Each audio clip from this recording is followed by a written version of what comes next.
Hi hello welcome to Jason media. Anasuya కంటే ముందే జబర్దస్త్ యాంకర్గా మొదట నన్నే అడిగారు. ఆ ఒక్క కారణంతోనే రిజెక్ట్ చేశా. బుల్లితెర కామెడీ షో జబర్దస్త్ గురించి ప్రత్యేకంగా పరిచయం అక్కర్లేదు. గతం కంటే ఇప్పుడు కొంచెం క్రేజ్ ఆదరణ తగ్గిందేమో కానీ చాలా మంది ఇప్పటికీ ఈ కామెడీ షోను క్రమం తప్పకుండా చూస్తుంటారు. ముఖ్యంగా యూట్యూబ్లో జబర్దస్త్ వీడియోలకు భారీ వ్యూస్ వస్తున్నాయి. కాగా 2013లో ప్రారంభమైన ఈ జబర్దస్త్ షోకు చాలా మంది ముద్దుగుమ్మలు యాంకర్లుగా వ్యవహరించారు. అనసూయ, రష్మి గౌతమ్, సౌమ్యారావు, బిగ్ బాస్ సిరి హనుమంతు ఈ కామెడీ షోను హోస్ట్ చేశారు.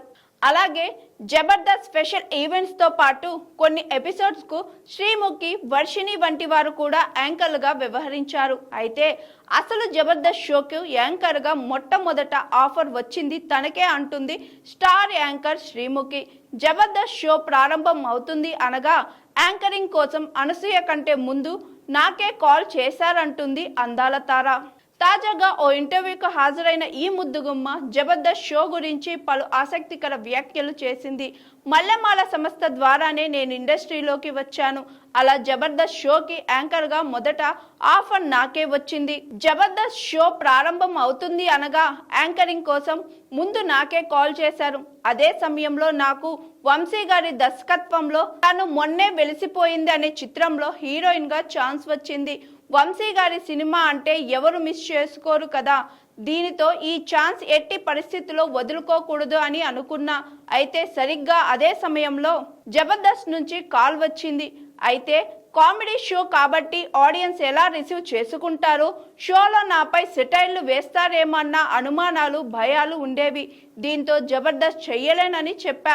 అయితే నా దురదృష్టం కొద్దీ వంశీ సినిమా కూడా బాగా లేట్ అయిపోయింది. చివరికి సినిమాలో నా బదులు వేరే హీరోయిన్ ను తీసుకున్నారు. ఇక అనసూయ కొన్ని కారణాల వల్ల జబర్దస్త్ నుంచి తప్పుకుంది. అప్పుడు కూడా మళ్ళీ నన్నే అడిగారు, కనీసం 3 ఎపిసోడ్స్ అయినా చెయ్యండి, ఆ తర్వాత వేరే యాంకర్ని తీసుకుంటామని అడిగారు.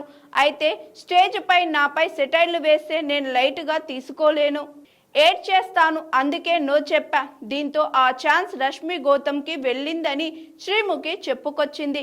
ప్రస్తుతం ఈ స్టార్ యాంకర్ కామెంట్స్ నెట్టింట వైరల్గా మారాయి.